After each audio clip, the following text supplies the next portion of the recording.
So it looks like Christmas came early this year, folks.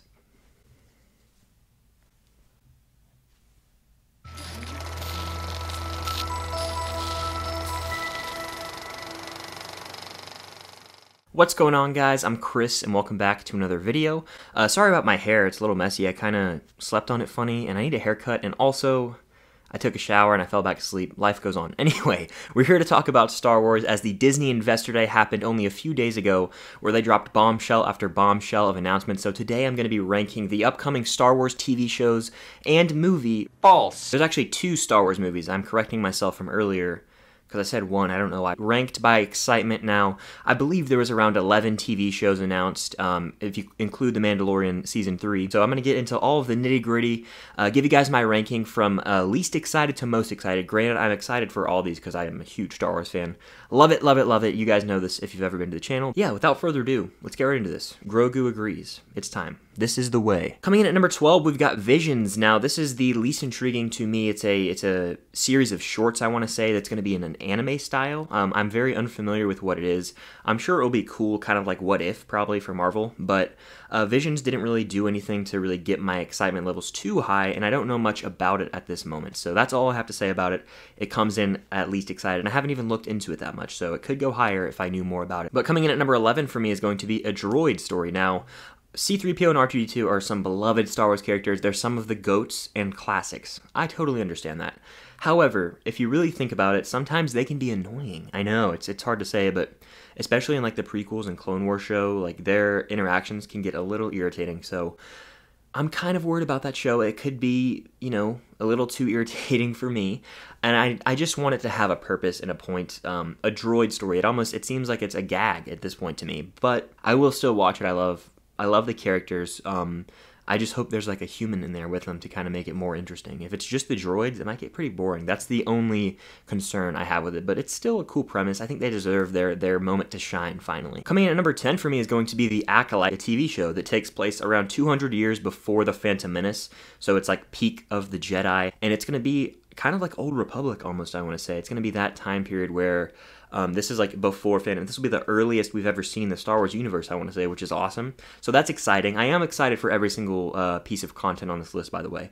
The Acolyte, again, I just don't know as much about. I'm sure that once we see footage or even pictures from the set, my excitement levels will be through the roof. Like, it's new Star Wars content that early in the Republic. I mean, come on, that's amazing, right? So yeah, I am excited for that, just not as excited as some of the other ones on this list. Coming in at number 9, hot take, I guess, is going to be the Taika Waititi directed Star Wars film. I'm skeptical here just because, like, all the TV shows have been working so well. I honestly wish that would be the future of Star Wars, because a lot of people hate the sequel trilogy. I'm not fond of Last Jedi or Rise of Skywalker, and it's just so divisive that a movie, you know, let's just chill for a while. I know that's not till for a few years, but like these TV shows seem to be like, all right, everyone's on board with these.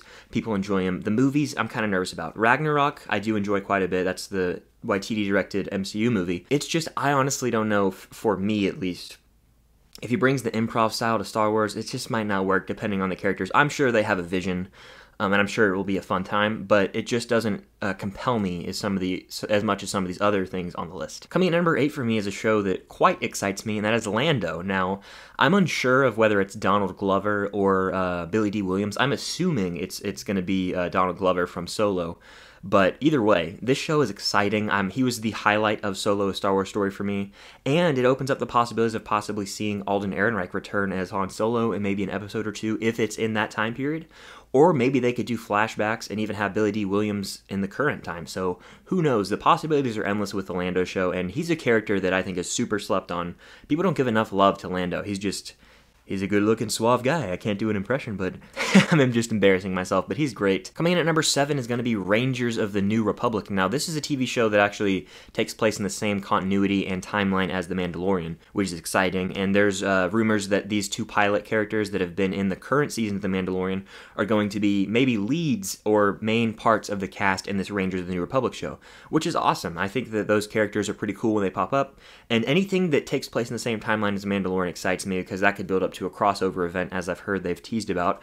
And another show that I'm going to get to later on the list is going to take place in the same timeline, which just, I can't wait for that. But I have to be patient. Patience is virtue, I believe is the saying. Coming in at number 6 for me is going to be Rogue Squadron. So yeah, Rogue Squadron, directed by Patty Jenkins, is going to be my number 6. I keep looking at my computer because I'm like shocked this is a movie for some reason. I guess I just wasn't listening or something.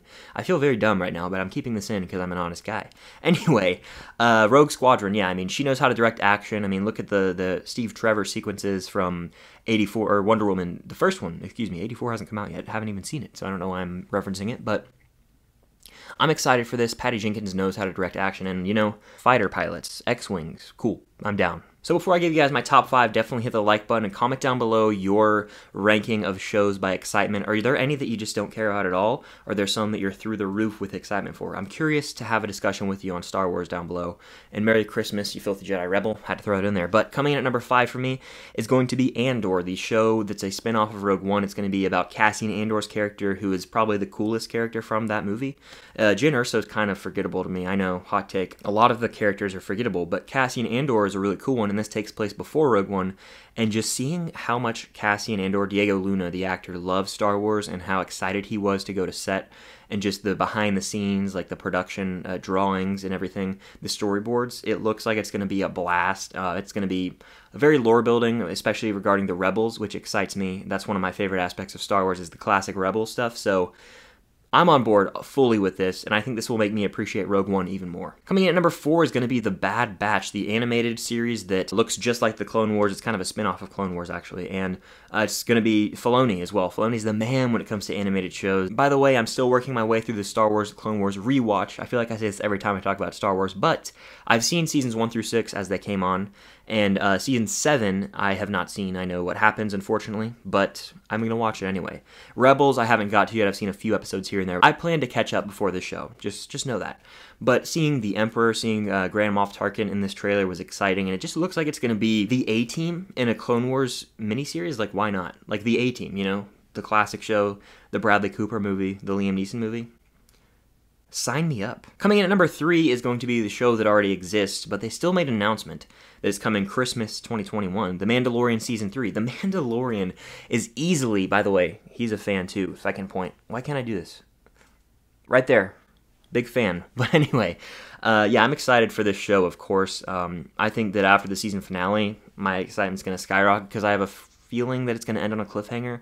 And there's so many things going into this new season of The Mandalorian that are just going to be mind-blowing. A lot of questions to be answered. A lot of scary things that could happen to some beloved characters. So I just can't wait to see the future of this universe, and knowing that it's going to tie into the Rangers of the New Republic and the show I'm going to talk about next is pretty awesome. So yeah, this is the way. Coming in at number 2 for me is going to be Ahsoka. We saw her a few weeks ago in an episode of The Mandalorian. She was so badass with her lightsabers. I was like, yes, please, inject this into my veins. I need it. And I was like, I think they're going to set up a show with her after the way the 5th episode ended. And sure enough, they are. She's getting her own show, same timeline as The Mandalorian and Rangers of the New Republic. I've heard they're going to build to a crossover event, which is pretty sick. That's just awesome. That's like really cool, actually. Something that Star Wars hasn't really delved into that since they just do these movies. And the fact that Mando could pop up in an episode here and there, maybe she'll get the child. Like, there are a ton of things that could happen. Flashbacks with like maybe Force Ghosts even. So like the possibilities are endless with Ahsoka. Knowing Favreau and Filoni have their hands on it too is very exciting stuff, so I'm pumped for Ahsoka. But nothing is going to top my excitement for this show. The number 1 most anticipated piece of Star Wars content for me has to be, with ease, the ObiWan Kenobi show. I've been wanting this for as long as I can remember. I wanted an Obi-Wan movie that takes place between Revenge of the Sith and A New Hope, because at the end of Sith, when he talks to Yoda, he says, Qui-Gon, and then it's like, oh my god, Qui-Gon Force Ghost? Please give me that. Please give me that. But anyway, Hayden Christensen is coming back as Darth Vader, which is a huge boost to my excitement for this. Ewan McGregor coming back, he was the best part of the prequels. My favorite Star Wars character is either Obi-Wan or Han Solo, depending on the day when I wake up. So seeing him as like a hermit in the desert, maybe doing some training to really develop his Jedi training skills, maybe having another duel with a Hayden Christensen Darth Vader. Give us that, please. That would be amazing. Maybe even Ahsoka will pop up in here. There's so many possibilities that are endless with this entire TV universe on Disney+. that I can't wait. And Deborah Chow is also going to helm that. She directed some great episodes of The Mandalorian Season 1. She actually did Season 1, Episode 3, I want to say, which was really awesome. That's where, like, all the Mandalorians have their jetpacks. Sign me up for this. I love me some Obi-Wan. Hello there. I'm ready. So that's going to do it for my upcoming ranking by excitement of all of the Star Wars TV shows and movies that were announced at the Disney Investor Day. That was a mouthful, but I got through it. Hope you guys enjoyed. Definitely hit the like button. Like I said, comment down below all of your thoughts on these shows and movies. Are there any that you're really excited for, any you're not too excited for? I'm curious to hear, so let me know down below. And if you haven't already, please consider subscribing to the channel. It would mean the world. Later today, I'm actually going live on the channel, recapping all of the announcements from Disney Investor Day around 7 Eastern Time, so stay tuned for that. And I might even do the same thing for Marvel, but I don't want to get anyone hopes up. But I might have a Marvel video where I rank the movies and TV show announcements, so stay tuned for all that and more. I'm going to finish this year with a bang. Happy holidays, and may the Force be with you, always.